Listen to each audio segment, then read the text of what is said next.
ఇది ఓకేనా సుమా? దీనిలో మాట్లాడచ్చా? వినపడుతుందా? Thank you.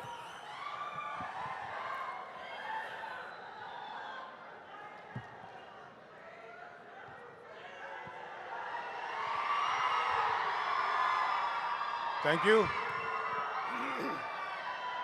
ఇక్కడికి విచ్చేసిన మెగాభిమానులందరికీ, వరుణ్ అభిమానులకి, ముఖ్యంగా పవన్ కళ్యాణ్ అభిమానులందరికీ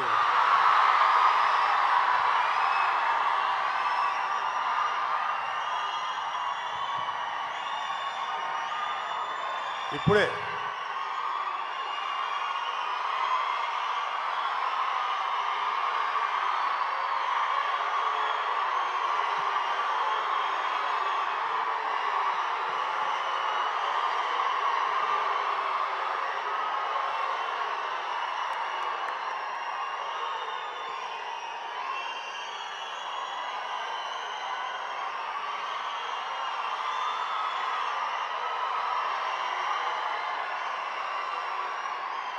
మీరు అరిచే అరుపులు ఎవరి గుండెల్లో రైళ్లు పరిగెత్తాలో వాళ్ళ గుండెల్లో రైలు పరిగెత్తాలి. బాగా అరవండి. Thank you. Thank you. ఇప్పుడే కలిసి వచ్చాను.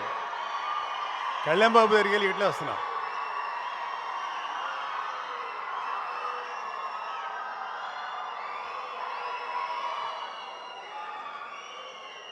Thank you.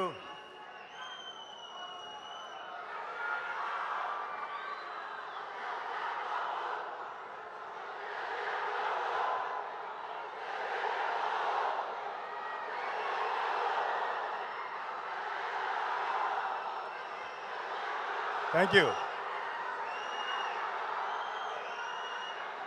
ఇంకా మీ ఎనర్జీ అంతా దాచుకొని ఈ నెల ఈ ఇయర్ 2024లో రాబోతున్న జనరల్ ఎలక్షన్స్లో మీ సత్తా చూపించండి. ఆర్మీ వాళ్ళలాగా, మిలిటరీ వాళ్ళలాగా గన్స్కి వీటికి ఎదురెళ్ళక్కర్లా. చేతిలో ఒక ముద్ర ఉంటుంది, గుద్దండి దాని మీద. Janasena TDP alliance. Thank you. యాక్చువల్గా 1 సెకండ్ అమ్మా ప్లీజ్. ఇంకేంటంటే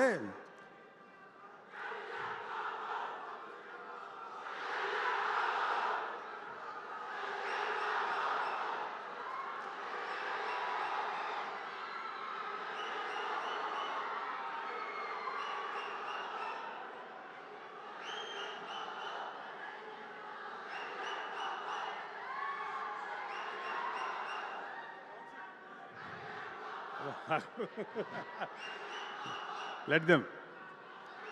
వాళ్ళకి చాలా ఎనర్జీ ఉంటుంది.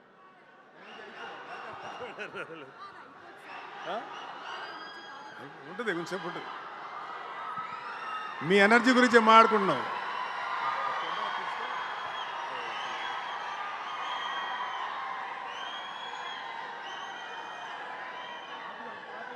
Thank you. ఆ కెమెరా కొంచెం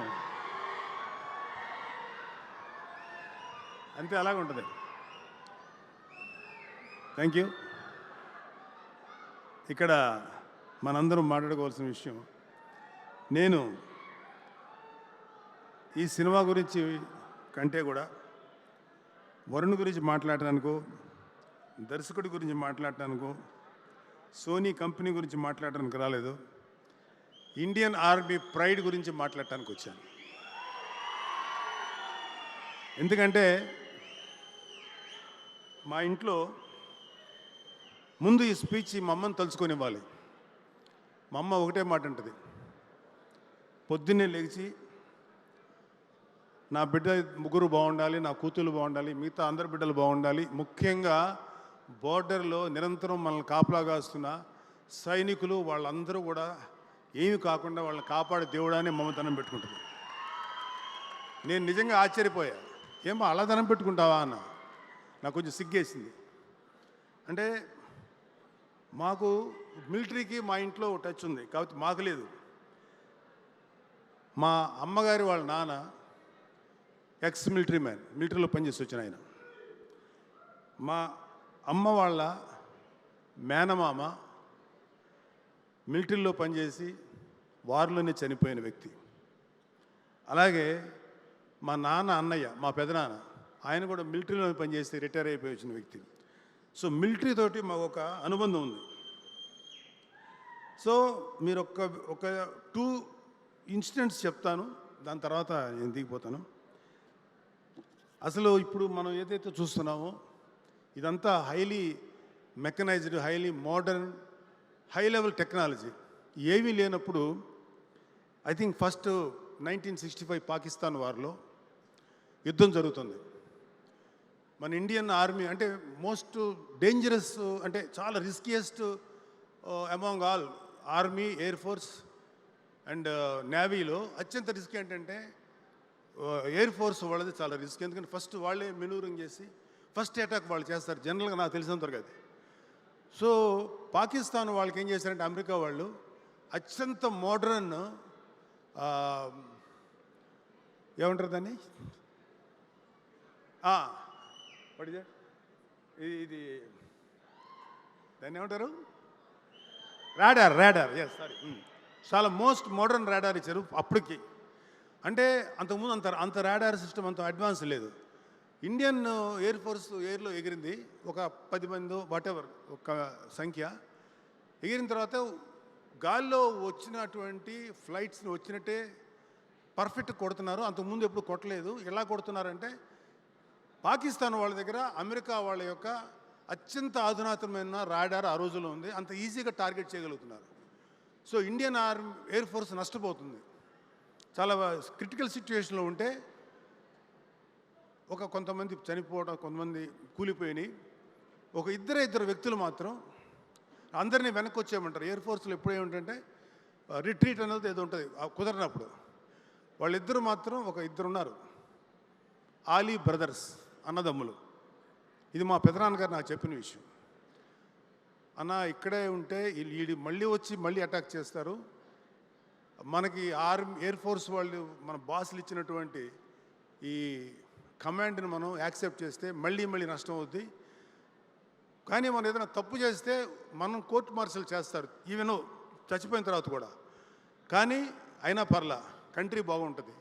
మన ఎయిర్ ఫోర్స్ చాలా బాగా యుద్ధం చేస్తే తద్వారా ఫాలో అవుతున్న ఆర్మీ అంతా చాలా ఎఫెక్టివ్గా పనిచేస్తుందని తెలుసుకొని వాళ్ళిద్దరూ దే ఐడెంటిఫైడ్ ఎక్కడ రాడార్ సిస్టమ్ ఉందో. మేబీ చాలా పెద్దవి ఉండొచ్చు, ఎంత పెద్ద హ్యూజ్ స్పేస్లో ఉండొచ్చు ప్లేస్లో. ఈ విమానాలన్నీ వెనక్కి వెళ్ళిపోయినాయి, రిట్రీట్ అని చాలా వరకు. వాళ్ళిద్దరూ Ali brothers, own brothers, they are pilots. ఇద్దరూ కరెక్ట్గా గురి చూసి చెరొక వైపు నుంచి కరెక్ట్గా రాడార్ సిస్టమ్ని కొట్టేసి ధ్వంసం చేశారు. ఫస్ట్ సూయిసైడల్ కమాండోస్ వాళ్ళు, మళ్ళీ దెబ్బకి పాకిస్తాన్ తేరుకోలేదు. ఇండియన్ ఆర్మీ అద్భుతంగా యుద్ధం చేసి చాలా గొప్ప విజయం సాధించింది.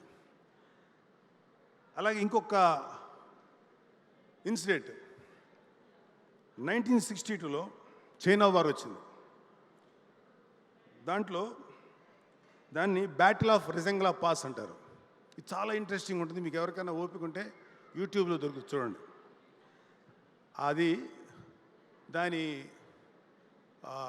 దాని హెడ్ ఎవరంటే major Shaitan Singh. Is from Haryana, Kumaon regiment నుంచి వచ్చిన వ్యక్తి. ఆయన ఈ చైనా వార్లో ఇండియా ఓడిపోయింది జస్ట్ బికాజ్ ఆఫ్ ఇండియన్ అలియన్ విధానం, వాట్ ఎవర్. ఇండో చీనీ బాయ్ అంట నెహ్రూ గారు పెట్టినటువంటి ఒక మోస్ట్ ఇన్ఎఫిషియంట్ స్లోగన్ వల్ల హ్యూజ్గా ఇండియన్ ఆర్మీ లాస్ అయిపోయింది. కొన్ని వేల మంది చనిపోయారు. అయితే అలాంటి యుద్ధంలో కూడా ఇండియన్ ఆర్మీ చూపించిన వన్ ఆఫ్ ద గ్రేటెస్ట్ యుద్ధం ఏంటంటే, అద్భుతమైన వాళ్ళ వీరత్వం చూపించిన యుద్ధం ఏంటంటే రెజంగ్లా పాస్. మన ఇది మన టిబెట్టా, వాట్ ఇది, టిబెట్ కాదు,